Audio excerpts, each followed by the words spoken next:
नमस्कार मंडळी, आज बनवूयात आपण शेवेचे लाडू. अगदी बुंदीच्या टाईप मध्ये म्हणा किंवा मोतीचुराच्या. त्यासाठी आपण घेतोय मेजरिंग कपाने 2 कप बेसन पीठ घेतलेलं आहे. आता आपण हे पाणी घालून बेसन पीठ मळून घेऊ. मीडियम पातळ करायचं, जास्त पातळही नाही आणि जास्त घट्ट पण नाही. पीठ आपण हे असं मळून घेतले, हे तुम्ही बघू शकता.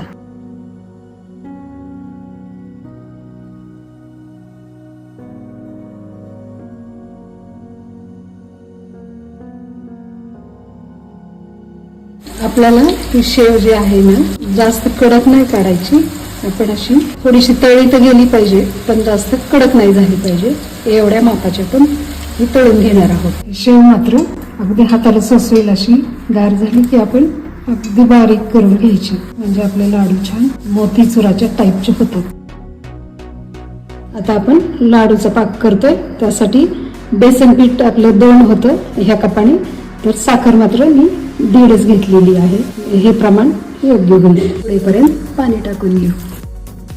एक 4 विलायची मिक्सरला साखरेबरोबर मी पावडर करून घेतली आहे. पाकामध्ये मी दूध टाकून घेते, म्हणजे पाकातली मळी बाजूला होते आणि पाक आपला स्वच्छ पांढरा शुभ्र तयार होतो आणि दुधाचा स्वाद पण छान लागतो. आपण फूड कलर पण टाकून घेऊ.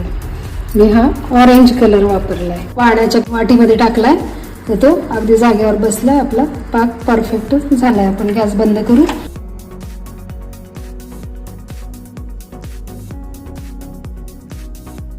त्यात मगज बी टाकून घेऊ. बदाम बारीक केले ते आपण टाकून घेऊ.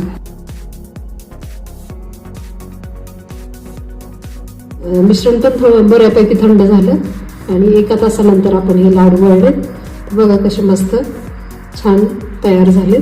चला तर मग तुम्ही पण ट्राय करा आपले शेवेचे मस्त बुंदी टाईप मध्ये लाडू आणि कमेंटमध्ये मला नक्की सांगा. भेटूयात पुन्हा अशाच एखाद्या नवीन रेसिपीसह. तोपर्यंत मस्त रहा आणि चवीने खा. Thank you for your love and support.